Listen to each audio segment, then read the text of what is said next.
Continuamos con la explicación del sistema de excreción humano y una vez que ya hemos explicado la anatomía de ese sistema excretor, la lección de hoy trata sobre la fisiología, cómo es el funcionamiento de ese sistema excretor humano y en concreto cómo es el funcionamiento de las nefronas. Para entenderlo, vamos a empezar describiendo qué es la orina humana para después continuar explicando cómo se forma. La orina es un líquido acuoso, transparente, amarillento, con un olor característico que está secretado por ambos riñones y que se elimina al exterior por el aparato urinario.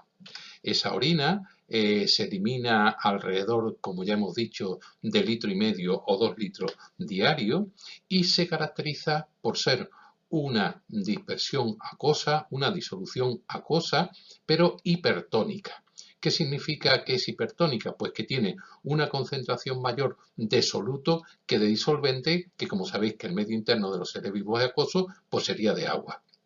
ya que debe de eliminarse las sustancias tóxicas, el exceso de sales minerales, la urea, el ácido úrico, pero no perdiendo demasiada agua, no produciendo una deshidratación en la persona que está produciendo esa orina. Por eso, una de las características fundamentales que vamos a ver en la formación de la orina es la reabsorción de gran cantidad de agua que después va a formar esa orina más concentrada, esa orina hipertónica.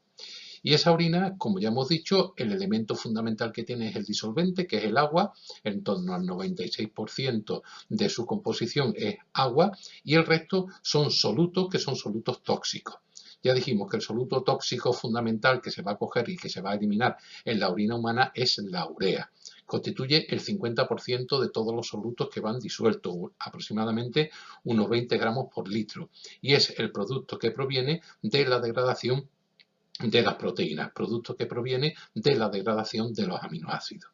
Junto con la urea, pues también se va a eliminar en la orina cloruros, sodio, potasio, calcio, fosfato, amonio, creatina y ácido úrico. El ácido úrico también es un componente tóxico que se elimina a través de la orina.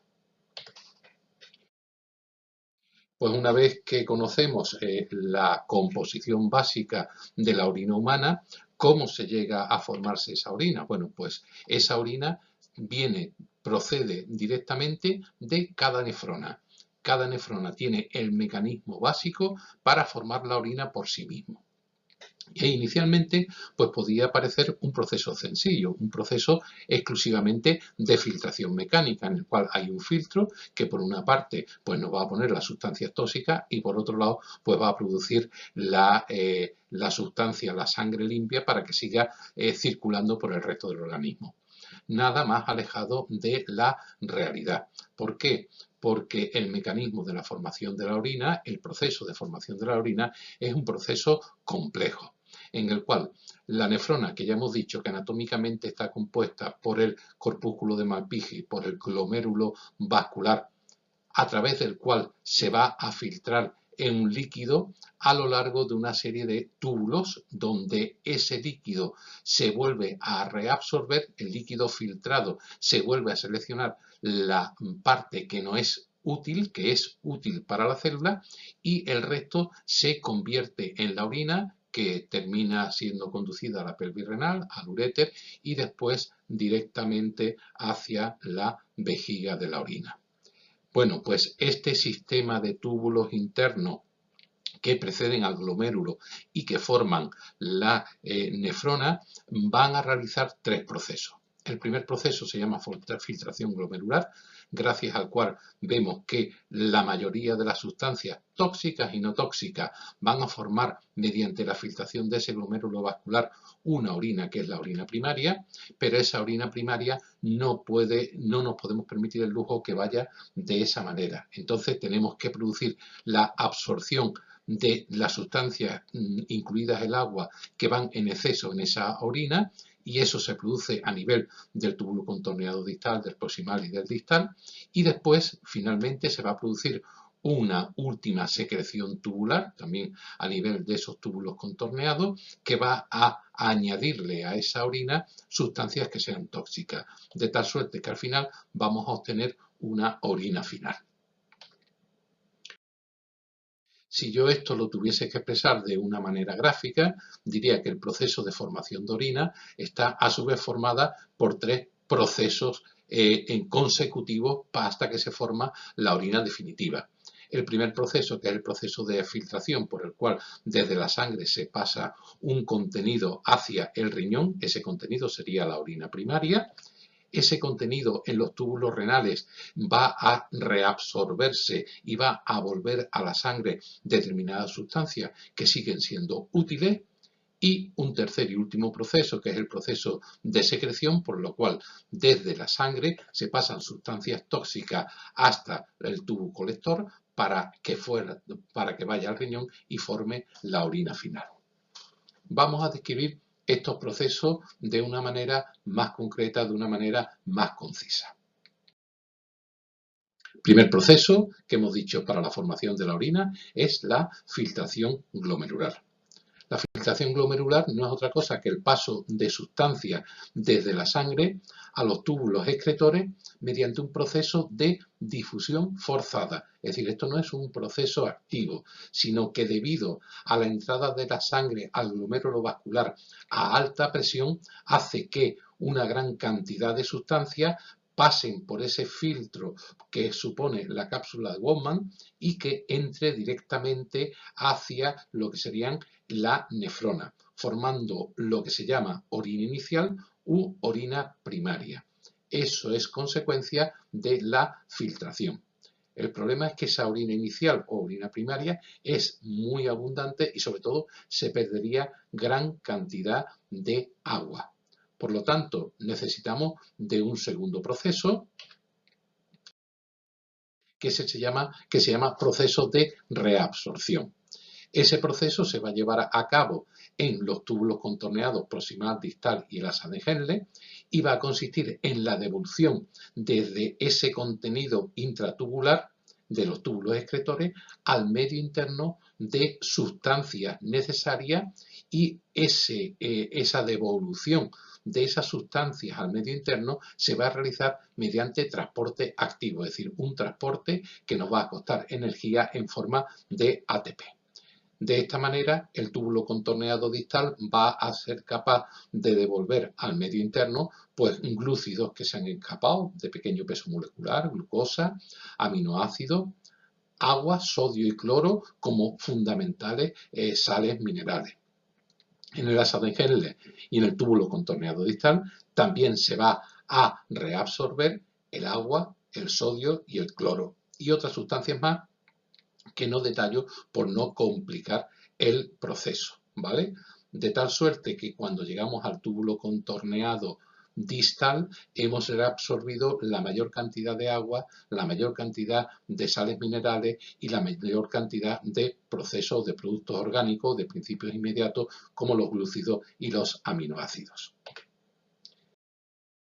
Quedaría un último proceso para formar ya la orina final, que es el proceso de secreción tubular. Y es que, a pesar de todo este mecanismo, quedan sustancias tóxicas todavía en el medio interno. Y a través del túbulo contorneado distal se van a secretar desde el medio interno a ese túbulo pues sustancias tóxicas, potasio e hidrogeniones, y en el tubo colector, que es ya la última parte de la nefrona, se va también a secretar hacia el interior de la nefrona potasio, sodio, amoníaco, cloro y la urea, que hemos dicho que es el 50% de la composición de la orina. Luego, el último proceso es el proceso de secreción tubular, que consiste en adicionarle a esa orina ya final, a esa orina definitiva, nuevas sustancias tóxicas. En este esquema intento resumir todo lo que hemos visto hasta ahora. Sabemos que la sangre que llega al glomérulo vascular a través de la arteria renal es una sangre que tiene alto contenido en tóxicos. Debido a la presión que ejerce esa sangre en el glomérulo vascular, se va a producir la filtración glomerular, que es conseguir una disolución en el interior de la cápsula de Bowman, que prácticamente es como si fuera plasma sanguíneo, pero sin proteínas. Es decir, lleva una gran cantidad de principios inmediatos y sustancias útiles que tienen que ser reabsorbidos a nivel del túbulo contorneado proximal, distal y asa de Henle. Así, en la primera porción, en el proximal, se reabsorben glúcidos, aminoácidos, agua, sodio y cloro, todo desde el punto de vista activo, con mecanismo activo. En el asa de Henle y en el túbulo contorneado distal también se va a reabsorber tubularmente agua, sodio y cloro. No obstante, cuando el contenido, la orina que hay a nivel del túbulo contorneado distal llega, en el medio externo existen, sobre todo a nivel del tubo colector, una serie de sustancias que son tóxicas que tienen que volver al interior. Me estoy refiriendo al interior de la nefrona. Me estoy refiriendo fundamentalmente al potasio, a los hidrogeniones y a los tóxicos, que junto con la secreción que se produce en el túbulo colector, fundamentalmente de urea, hace que pasen todas esas sustancias tóxicas a nivel sanguíneo. Mejor dicho, salen del nivel sanguíneo hacia el tubo colector y a la inversa, consiguiendo que la sangre que va por la vena renal, la sangre que va hacia la cava inferior, tenga bajo contenido en tóxico. Y a nivel tubular lo que se produce ya es la orina final, la orina definitiva, que va a ser excretada. En este esquema tenéis de una manera clara expresada cuál es el funcionamiento, cuál es la fisiología de la nefrona y cómo esas nefronas son capaces de producir la orina final, no por un mecanismo de filtración simple, sino por un proceso complejo que tiene a su vez tres mecanismos acoplados: el de filtración glomerular, el de reabsorción tubular y el de la secreción tubular. Esquema que explica exactamente lo mismo que hemos visto, pero aquí lo he puesto porque veis que tiene marcado la concentración de la orina. Veis que la orina que sale del glomérulo vascular es isotónica, que a nivel del túbulo contorneado proximal, asa de Henle y túbulo contorneado distal se va a reabsorber gran cantidad de agua, lo cual la orina se vuelve a hacer hipertónica, pero que hay la secreción de determinadas sustancias, vuelve la orina hipotónica, que se vuelve a concentrar y sale ya la orina hipertónica cuando se ha formado la orina definitiva. Y con estos colores en la flecha, pues vemos cuáles son las difusiones pasivas que hay, cuál es el transporte activo y cómo y dónde se produce la difusión de la urea, que veis que es fundamentalmente a partir del tubo colector. ¿Y quién regula la reabsorción, la filtración, la secreción tubular? Pues las nefronas filtran y reabsorban los componentes del plasma de manera autónoma y regulado por una serie de hormonas. Las hormonas son las que de alguna manera van a regular la actividad renal. Son las responsables de la absorción del agua, de la absorción de las sales minerales, y esas hormonas fundamentalmente son hormonas que están secretadas por la corteza de las glándulas suprarrenales. Me estoy refiriendo a la aldosterona, al péptido natriurético y al sistema renina-angiotensina, que se encuentran situados a nivel renal, y la vasopresina, que si os acordáis es la hormona antidiurética que estaba producida por la parte posterior de la hipófisis, siendo una secreción hipotalámica. ¿Cuáles son las principales patologías que pueden afectar al aparato excretor? Pues sin lugar a dudas, de las más frecuentes y de las más dolorosas son las piedras en los riñones, lo que se llama litiasis renal. Es la expulsión de material sólido que se forma en el riñón a partir de sustancias que están en orina, que se cristalizan y pues forman piedras que pueden ser de calcio, que pueden ser de ácido úrico y que son muy dolorosas cuando se tiene que producir su expulsión mediante un cuadro clínico que se llama cólico nefrítico o cólico reno-ureteral. Ahí tenéis el tamaño de esas piedras que han sido expulsadas, tienen que ser muy pequeñitas, y cuando son piedras de gran tamaño, pues hay que destruirlas antes mediante un mecanismo que se llama la litotricia. Independientemente a este proceso, a los cólicos nefríticos, a la litiasis renal, existen otras afecciones del sistema excretor, como es la insuficiencia renal, producida por el deterioro de la función renal por fallo de las propias nefronas. Suele ser una afectación crónica que favorece la diabetes y la hipertensión y que en muchos casos el único tratamiento que tiene es el trasplante renal. Existen también infecciones del sistema renal, infección de los riñones, la nefritis y la cistitis, que son infecciones con o sin inflamación que están producidas por bacterias, virus o hongos y que suelen ser infecciones ascendentes que vienen desde la uretra, desde el exterior, hacia los riñones, aunque hay algunas que también pueden ser desde la propia sangre.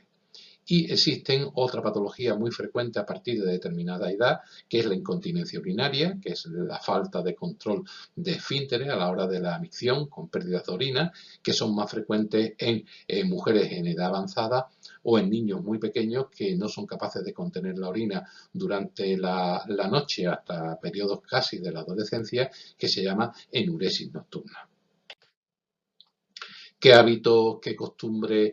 son necesarias adquirir para tener un aparato excretor en pleno funcionamiento? Pues fundamentalmente es la hidratación. El beber abundantes líquidos, preferentemente agua, agua que sea un agua con poco contenido en calcio para prevenir la aparición de litiasis de tipo cálcico, la ingestión de bebidas con complementos minerales solamente para casos concretos en los que haya una deshidratación